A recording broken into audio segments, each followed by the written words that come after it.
Well, I am extraordinarily delighted to be here this evening with Judy and Keah. As many of you know, Judy is recognized internationally for her lifelong civil rights advocacy for people with disabilities.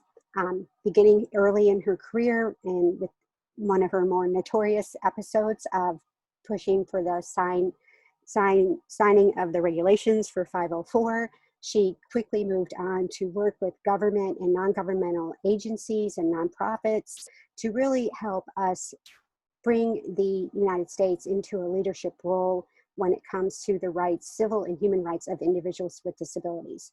Through her work with the World Bank and the State Department, she's led the mainstreaming of disability rights into international development. Her contributions have extended the international reach of the independent living movement.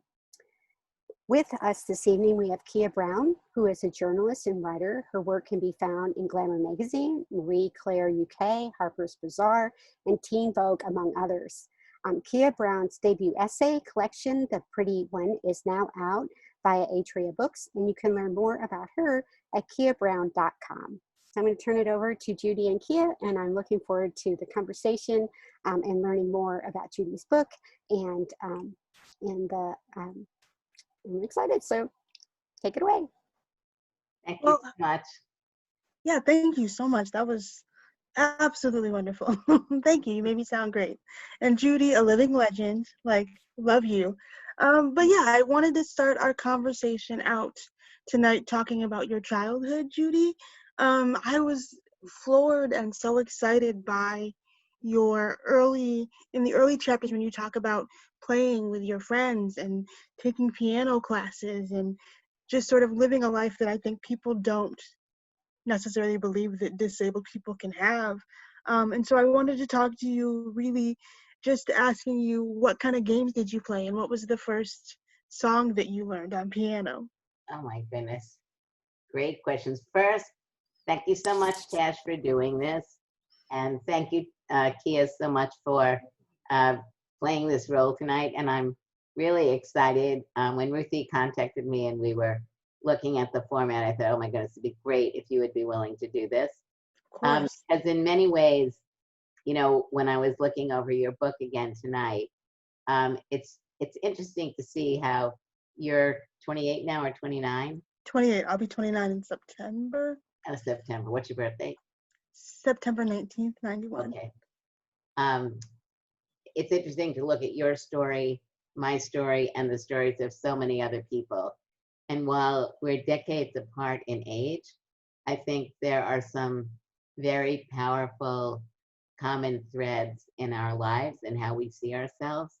So the section that I'm going to read right now, we selected the other day, and it's a little bit of a glimpse into that time, what it was like when the world around me, I realized the world around me saw that I had a disability. Mm-hmm. I think it was a beautiful sunny day, but it might have been cloudy. I really don't remember.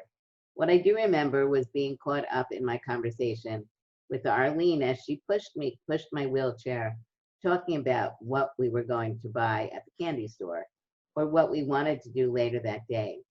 We were pleased to be walking around the corner to buy sweets in front of Dr. Nagler's brick house, which I knew was Dr. Nagler's house because I'd been there with my mother for her doctor's appointments. We paused across the street. Arlene turned me around to lower my wheelchair off the curb, pushed me across the street, and then, once we reached the other side, she put her foot on the metal bar on the back of my chair, tipped me and the chair back, and lifted my chair onto the sidewalk. As we did this, a few kids came over toward us from the opposite direction. They were walking slowly down the sidewalk. As they passed, Arlene shifted my wheelchair to the side to make room for them. We didn't know them and didn't pay much attention, engrossed as we were in our conversation. So I was surprised when one of the kids turned suddenly to look at me. He stood in front of me, staring down at me in my wheelchair. "Are you sick?" he asked loudly. I stared at him, not understanding. "What?" Are you sick? He repeated insistently. His voice boomed. I shook my head, trying to clear the words away. I was still confused, but couldn't speak. Are you sick? He asked, slowing the words down as if I were a toddler. The world went silent as the words reverberated in my head.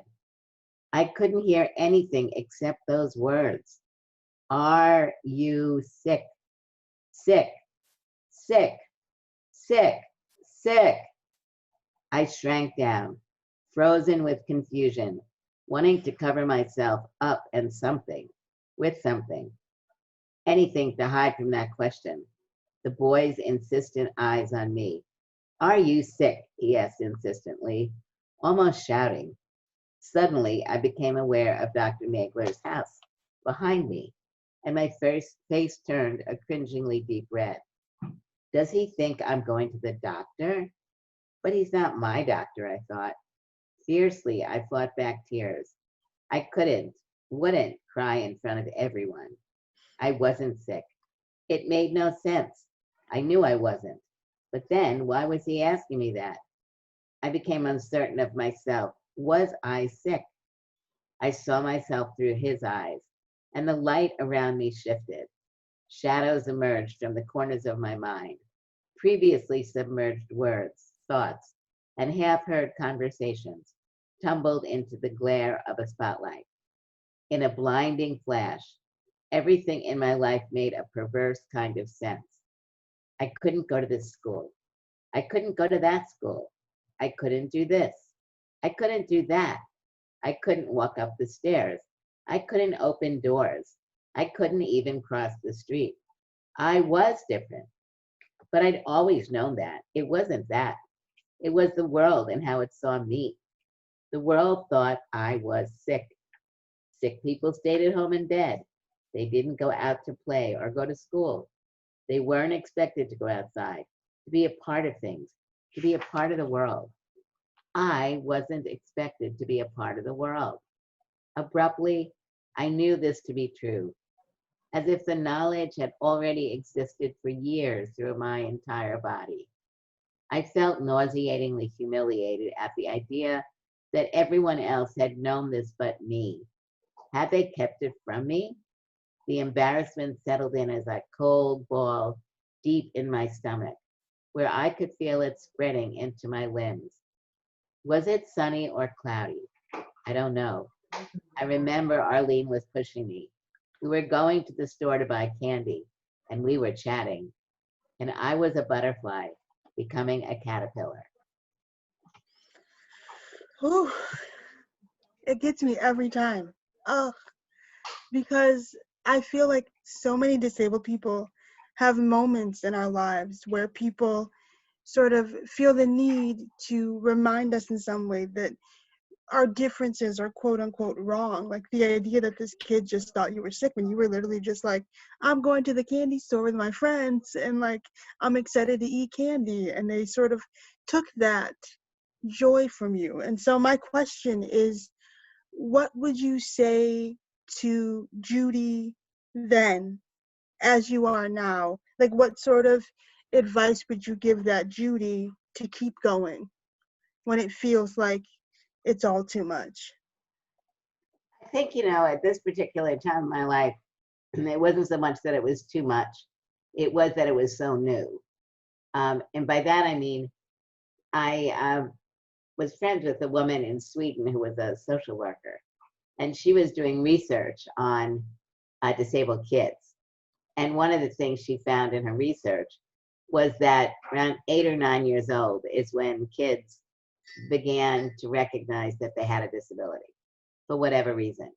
And so I think I would tell children and their families, because I think it's important that the families, most of whom don't have disabilities and aren't necessarily relating to some of the things that you and I and many others experience. Mm-hmm. And that is, to be aware of the fact that there may be a time when your child thinks of themselves as just being a child, which I think is great. And then there may become a time particularly I think as children are getting older and becoming teenagers and etc., when, conforming and looking like other people may be something that's very important.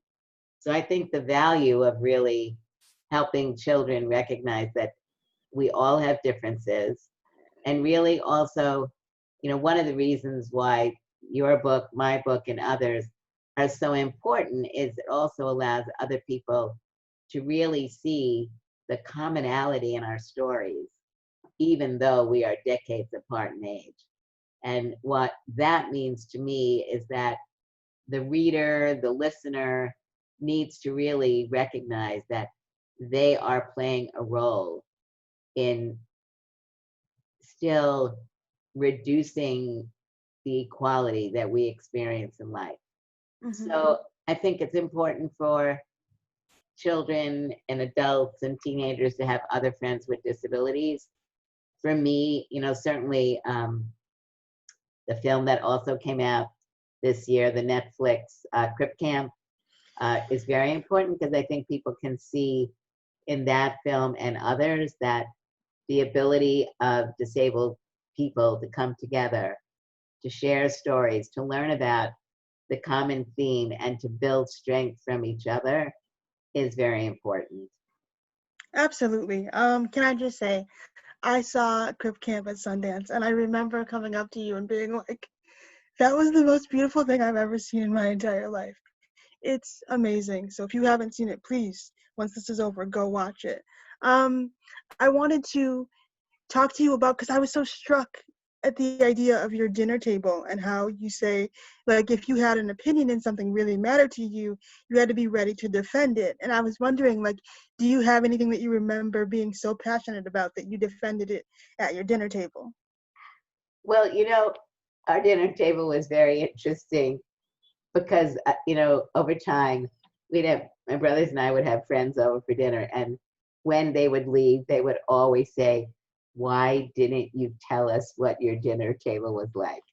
My father, my father really evoked discussion, and it didn't happen once in a while. It happened all the time. Now, we didn't eat dinner together every night because he worked late, but we ate dinner 1 or 2 nights a week.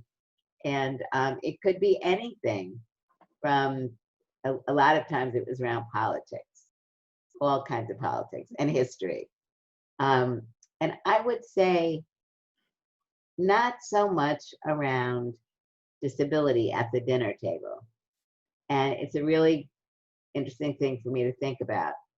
But I think my parents were, you know, very involved, not only in helping me to advance and finally get into school, even though it was segregated, and, taking piano lessons and taking voice classes, and really in so many ways, being my defender and working with other parents who had kids with disabilities. Um, the table was really, I think, more for politics. And, there were so many things going on in the 50s and 60s. Mm-hmm. Civil rights movement was emerging, the anti-war movement was happening. So we were always, there was something to discuss. And my parents, you know, participated in various disability rights activism that was going on at that time. So they were supportive, and our discussions were really about the time, the era. Um, my father had been in the military. My parents came from Germany, where Jewish, they had lost family, grandparents, our grandparents and others. So the discussions, they read a lot. At that time, there were like 2-3 newspapers a day that we had delivered to the house, and magazines. And yeah, so it was always different discussions. But I did very much learn that if I had an opinion, I had to express it. And you couldn't be a wallflower at our table. It just didn't happen. It's so funny because, like, listening to the book, I was like, oh, so Judy was just always brilliant, because Nah, I'm not brilliant. Never was. I I think you are, Because I was thinking about the moment in the book when you were literally just trying to teach, and medical professionals, which I think it frustrates me to even talk about it, but like medical professionals literally tested you in these very what I think are like harmful ways, and you pushed back and you fought through it. But I found myself, because I went back and listened to that particular passage twice just to make sure that like my blood wasn't boiling the second time that I heard it. And my question is, like, did those experiences help, like, steel you, like, make you more willing and ready to go through the trials and tribulations of getting the ADA? Because I know that you didn't do it alone, but I often find that, like, sometimes our tougher experiences allow us to go on to do or to be a part of something that's even tougher, whether we're doing it alone or with a group of people. So I was wondering if that particular experience in any way helped steel you for the fight ahead with the ADA. And with Section 504. And so the context was I had wanted to be a teacher. I didn't major in education. My friends, one or two of my friends in high school who had disabilities said to me, the Department of Rehabilitation will not pay for you to study in education to be a teacher because you can't show them anyone who is teaching in New York City who's a wheelchair user. And so they said, major in something else, which I did. I majored in speech therapy, speech and theater actually. And then I was really trying to figure out what I needed to do in order to prepare to actually be a classroom teacher. Because since I wasn't majoring in education and I was minoring in education, I didn't get the opportunity to be a student teacher. So I worked with a friend who had, and helped him start an after-school program in our neighborhood at the university. And I did some other things where I was able to tutor, which is of course not at all the same as having a classroom of 30 to 36 children at the age of 7 years old. I had called the American Civil Liberties Union when I was a freshman or a sophomore and said, I want to be a teacher. I don't know anybody who's been a teacher who's a wheelchair user. And they said to me, well, just take your courses, apply for the license, and if you have a problem, call us back. So fast forwarded to graduating, I applied for the license. Remember, this is before 504. So 504, had it been in place at that point, would have been a law to protect me, but it wasn't there. And my interview for my oral exam, my written exam, and the medical exam were all given in completely inaccessible buildings. So I was able to get friends to help me up and down the stairs. Now, the medical exam, as it says in the book, was one of the more both literally bizarre experiences I've ever had. And as it was unfolding, I honestly kept thinking, no one will ever believe what I'm going to tell them. Because it wasn't that this doctor was asking me questions like medically related questions. She did the basic, blood pressure, blah, blah, blah. But then she asks me if I can show her how I go to the bathroom. And I remember thinking, A, don't cry. I was so hurt, and I was so, you can prepare for so many things, but nobody would have ever said to me, somebody's going to ask you a question like this. Right. And I knew I had to answer it. And I'm like, well, I could just assure you that if I had to show my kids how to go to the bathroom, I would be able to do that. And then as the discussion went forward, she asked me if I ever walked, and I explained that I used to use braces and crutches, but I never was an independent walker. And she insisted that I had to come back for another interview, and I had to bring my crutches and braces back with me. And I came, of course, back for the other interview, but I didn't bring my crutches and braces because I wasn't using them any longer at that point. And on and on. So I'm denied the license because I can't walk. And that was a very, that time I think really tested my internal fortitude, because I think where I was had to do with, what if I wasn't going to be a good teacher? What if I got my job and I wasn't a good teacher? And of course, it really reverberated in my mind more than I think it may do for other people, because, you try things, they work, they don't work. But all I could think of is, I'm the only one. I would be the first one in New York City to get a job using a wheelchair, and there will be eyes on me.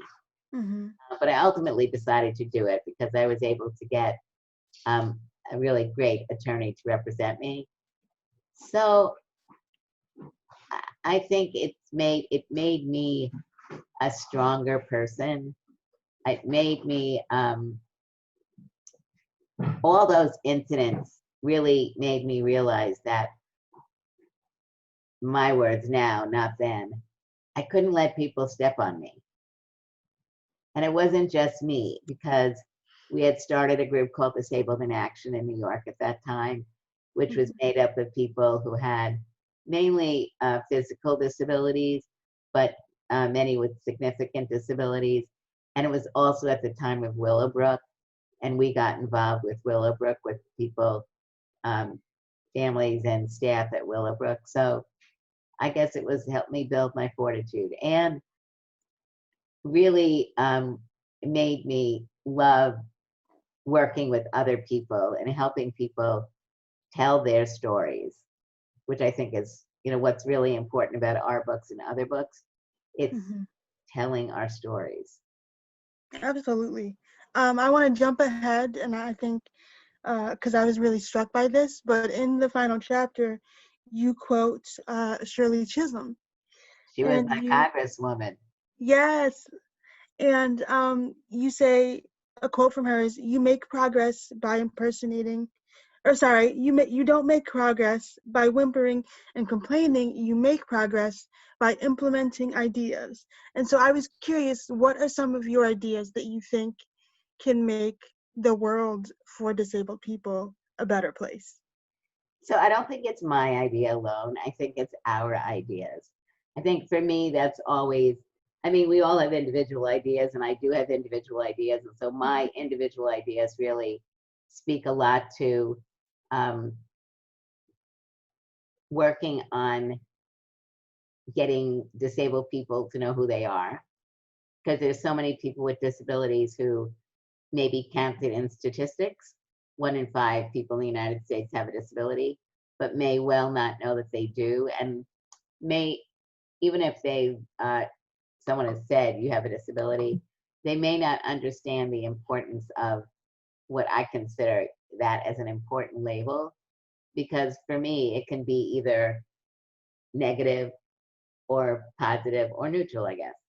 But for me, I think it's a positive, because I know that there are millions of us out there, just like you express in your book, who have not yet arrived at the point where they are looking at the oppression they've been experiencing and taking it on and turning it not inward but outward and sharing that.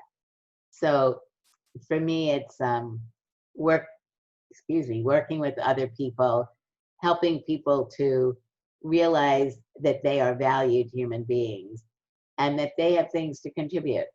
I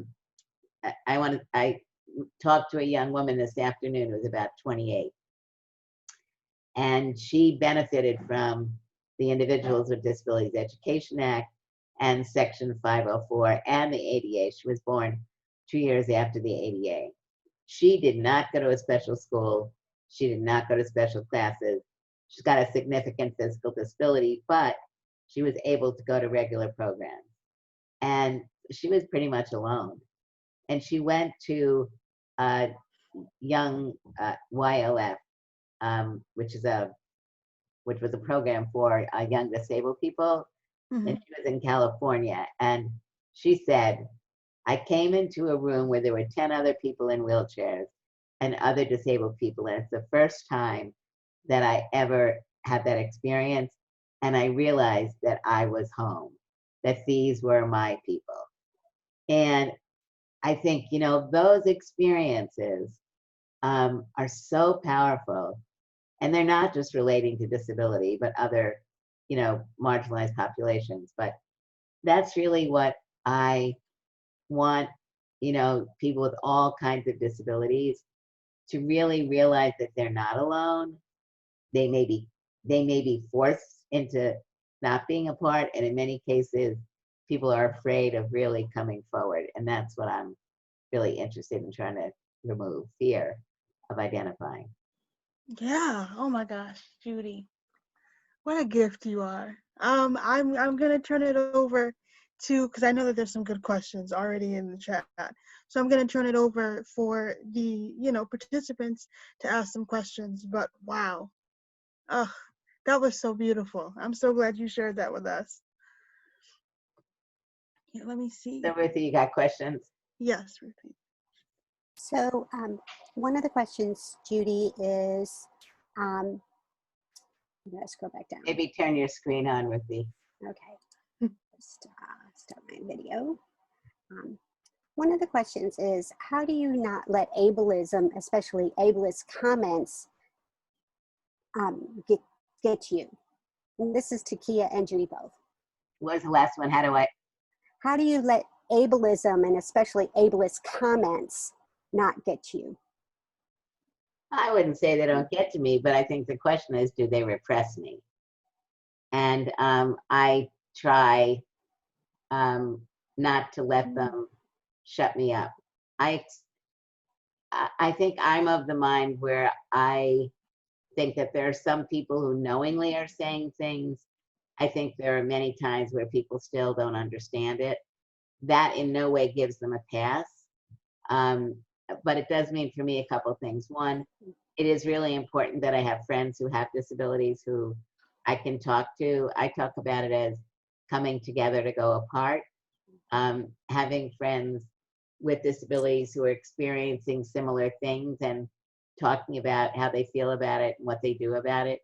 In many cases, depending on what it is that they're saying, I'll deal with it on the spot. So, you know, for example, if I'm being introduced, I use the term disabled people. I know others use people with disabilities, and those are kind of the two phrases that I'm okay with. But if someone is introducing me as part of the special or able disabled or whatever, I will stop them. I don't care how many people are in the room, because it is important for me to not allow people to call me something that I don't agree with. I think it's also, you know, depending on what the issue is, you know, I have a friend who a number of months ago, we were together before all this happened, and he was using the word retard. And I know he didn't know what it really meant, but I just stopped him and I explained to him what was wrong with the word, how it wasn't being used anymore, how it was, you know, he was teaching his kids the wrong message, and that he should go and explain to his children why the words that he was using were wrong. So try to make things where at all possible a learning moment.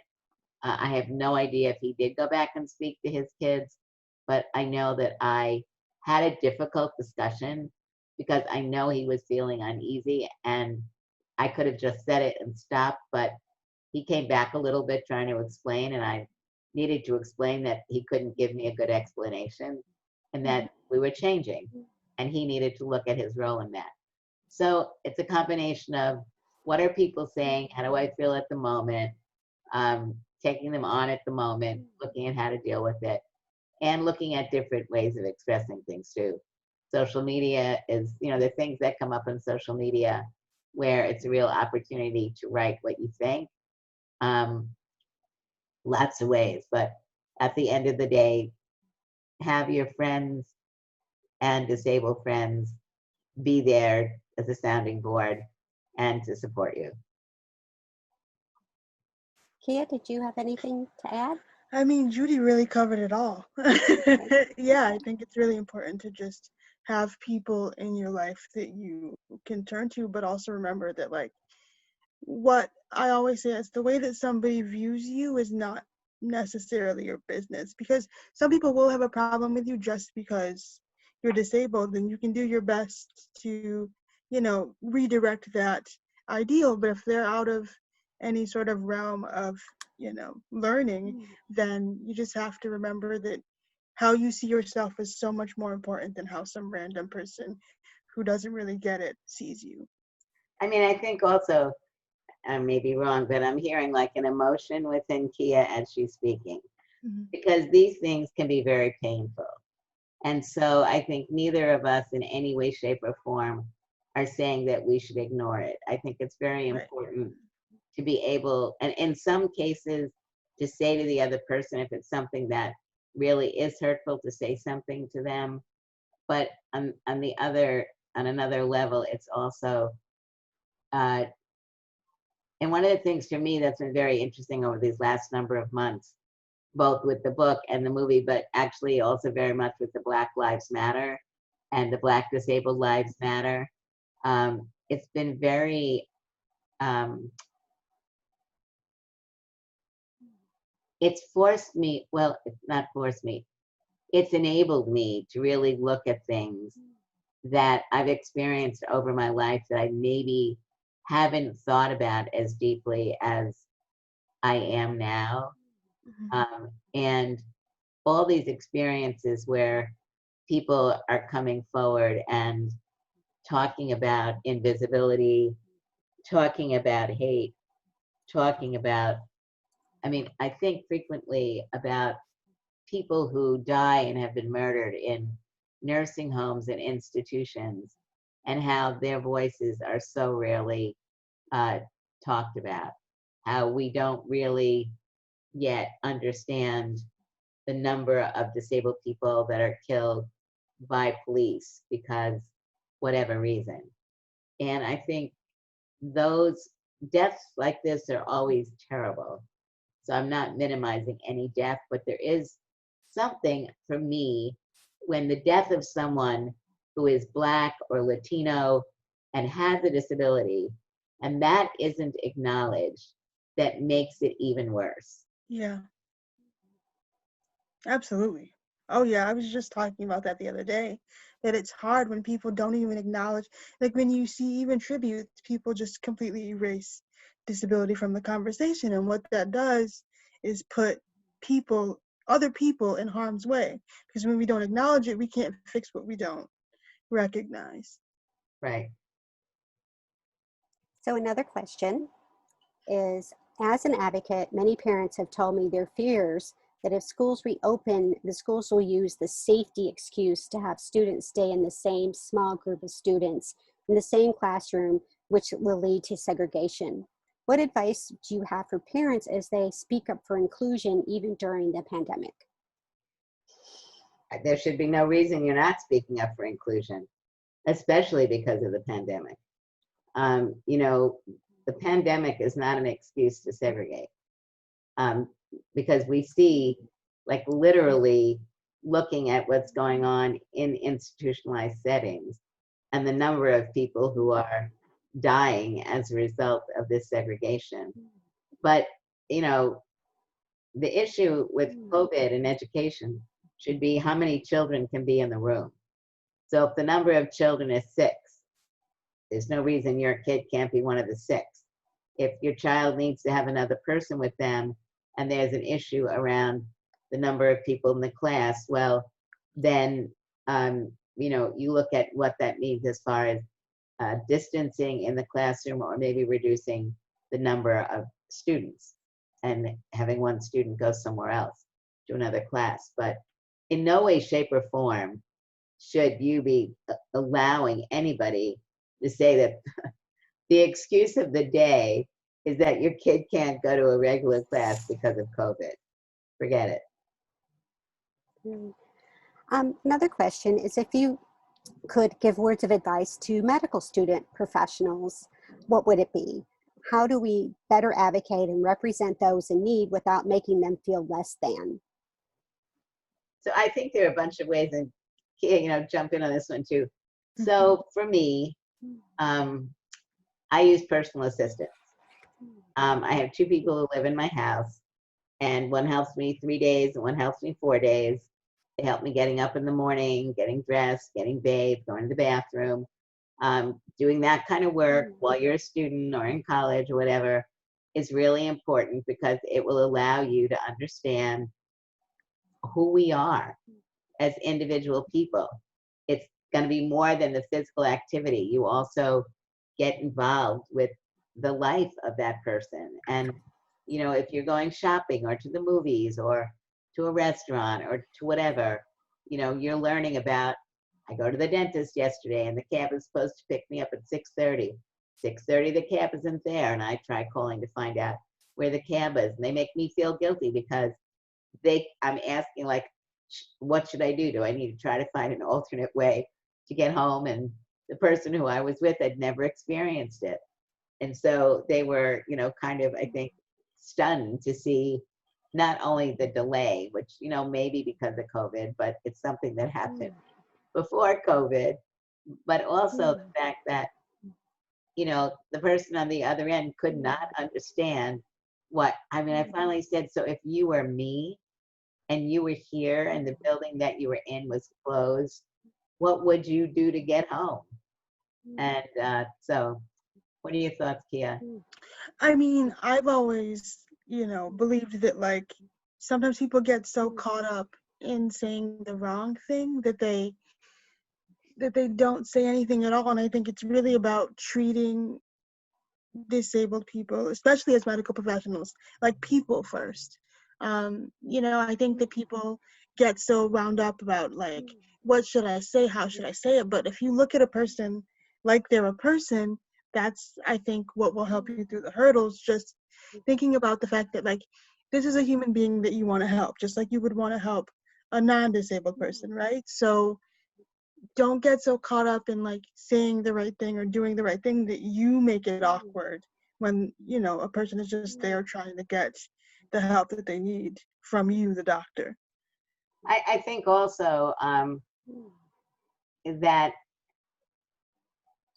knowing people, in school, in your community, and if you have friends who have disabilities, being able to talk with them and ask questions.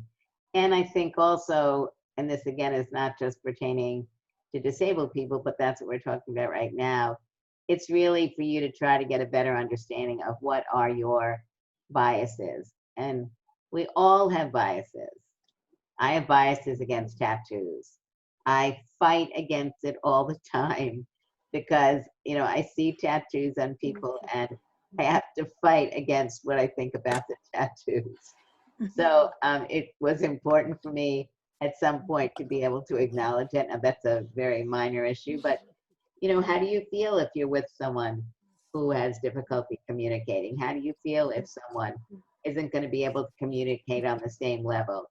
How do you listen to them? How do you learn about them so that you can help engage them in the discussion and the work that you're having? Don't exclude people. Really learn how to work and communicate with people and their allies. Yes. So another question is, how can advocates encourage educators throughout K through 12 to teach children about disability in the classroom? Well, I would say, first of all, the universities should be doing a better job to help ensure that this is something that teachers are aware of. It's not just teaching about disability, it's teaching about people who have different sexual orientations, different racial backgrounds, religious backgrounds. It's how do you teach about diversity in a respectful way so that it helps people, in my view, learn about the history and evoke discussion.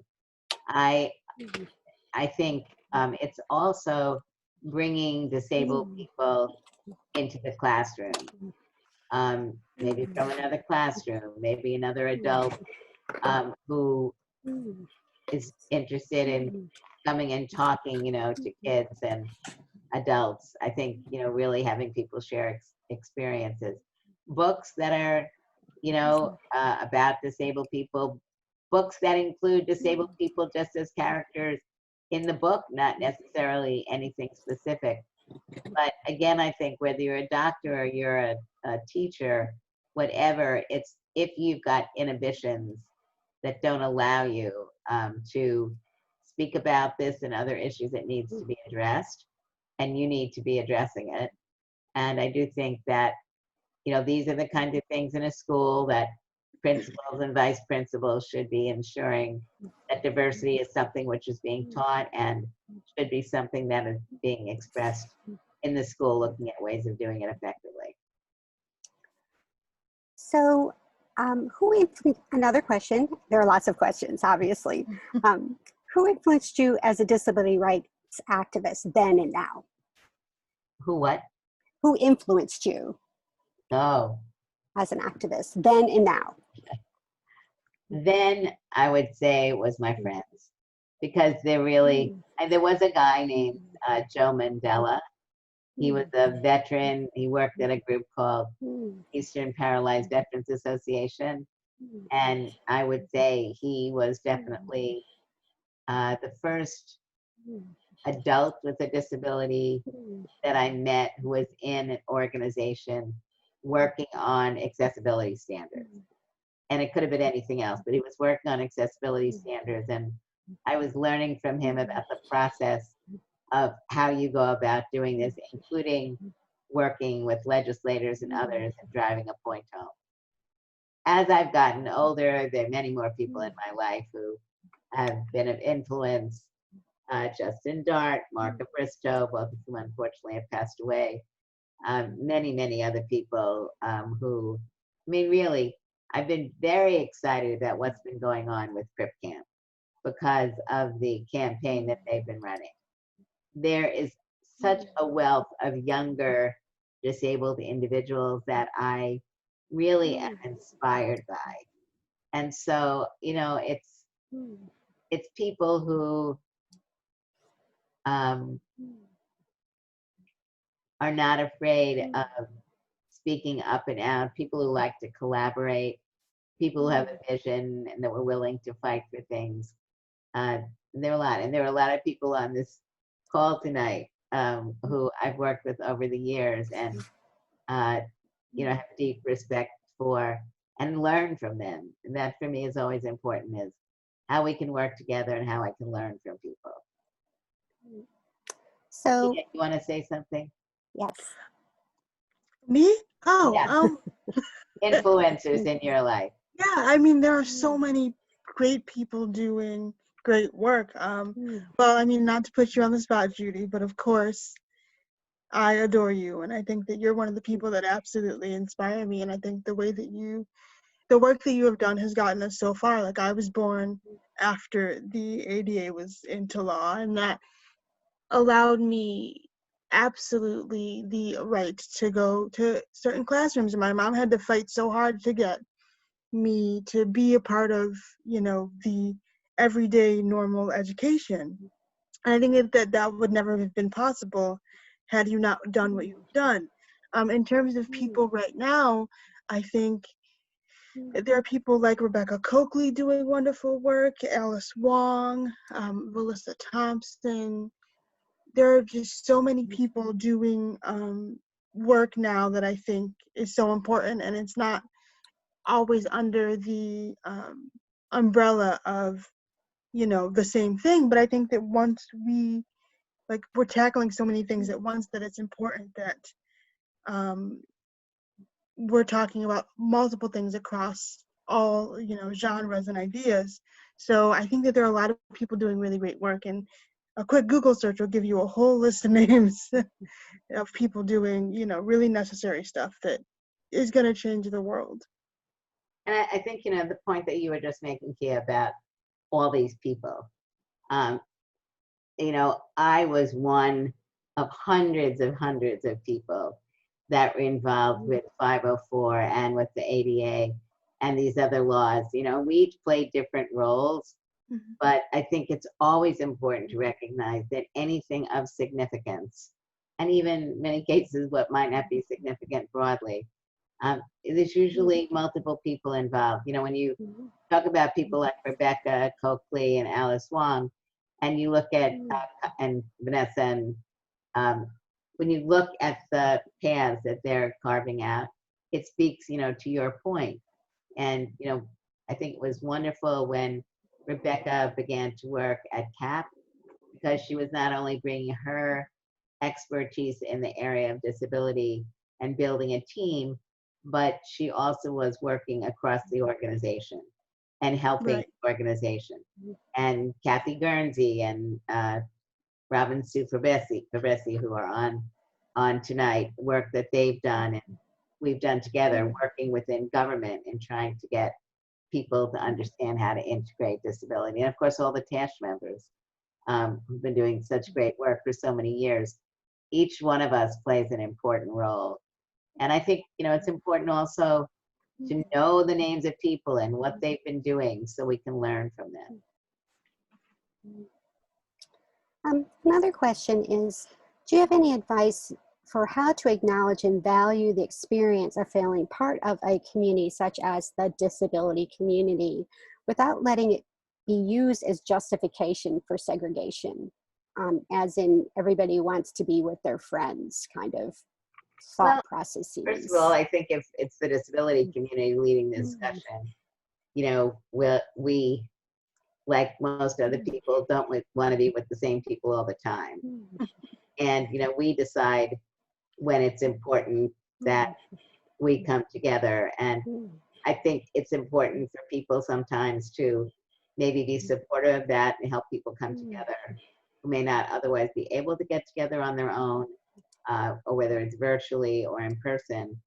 But, you know, I think Crip Camp has really evoked a very important discussion, because here there is a camp for disabled children and young adults. And we derived a lot out of Camp Jeanette and all the other camps around the country then and now that were for disabled kids. Now, the difference between then and now is then we went to camps for disabled kids because we couldn't go to camps for non-disabled kids because the sites weren't accessible or they didn't want us there or whatever.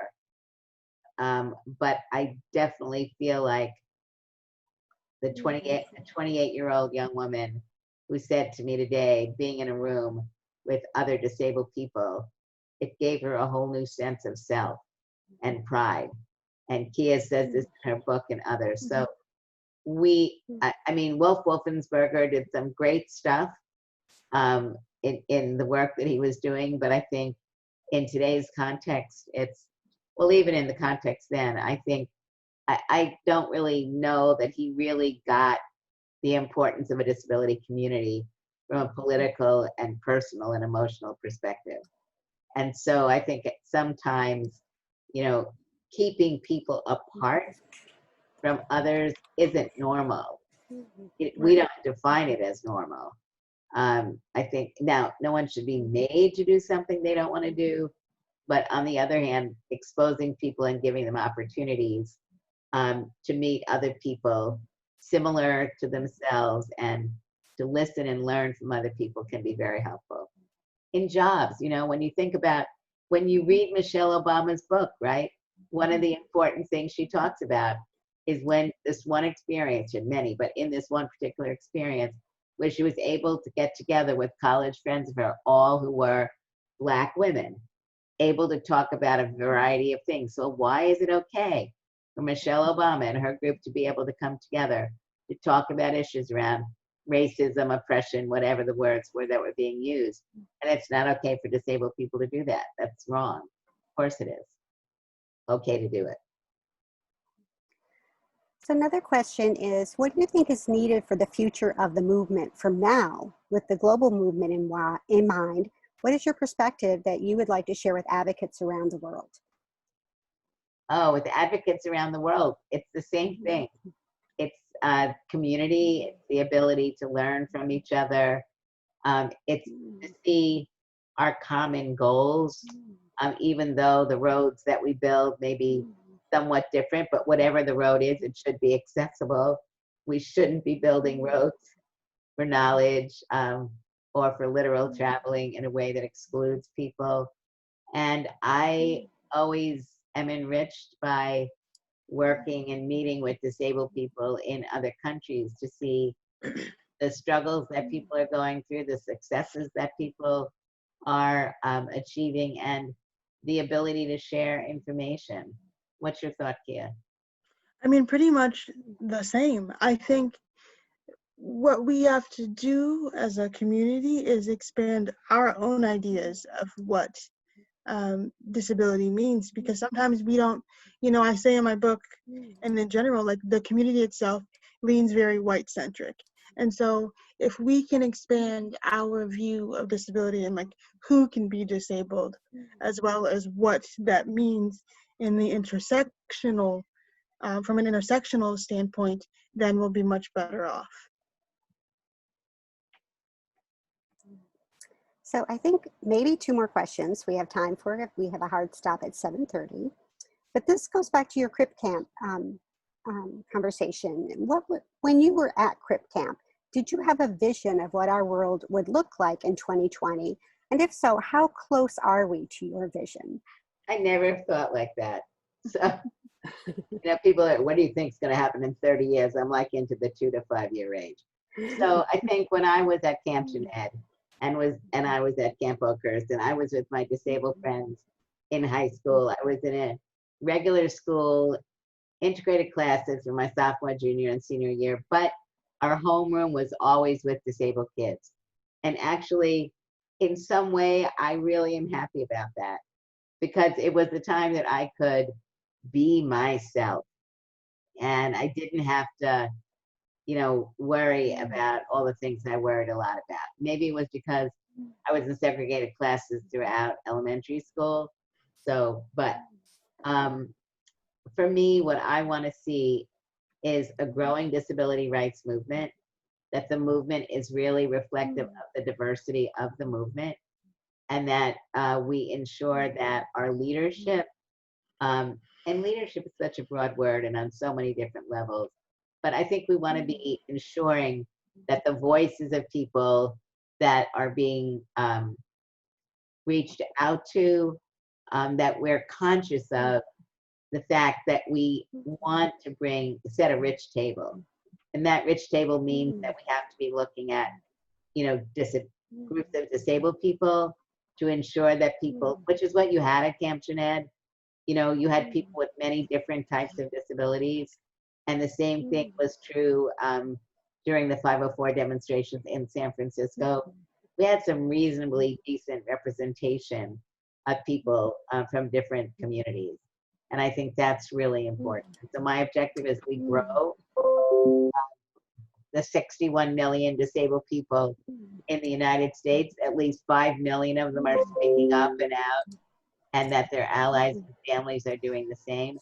And that we're learning about the discrimination that exists in against people with different types of disabilities, different racial backgrounds, different religious communities, on and on, so that because that's the thing I think about 504 and ADA, we really had to come together as a disability community to agree that if you're deaf or blind or an intellectual disability, whatever it may be, we would be experiencing different forms of discrimination, but it was discrimination, and we had to learn how to be supportive of each other.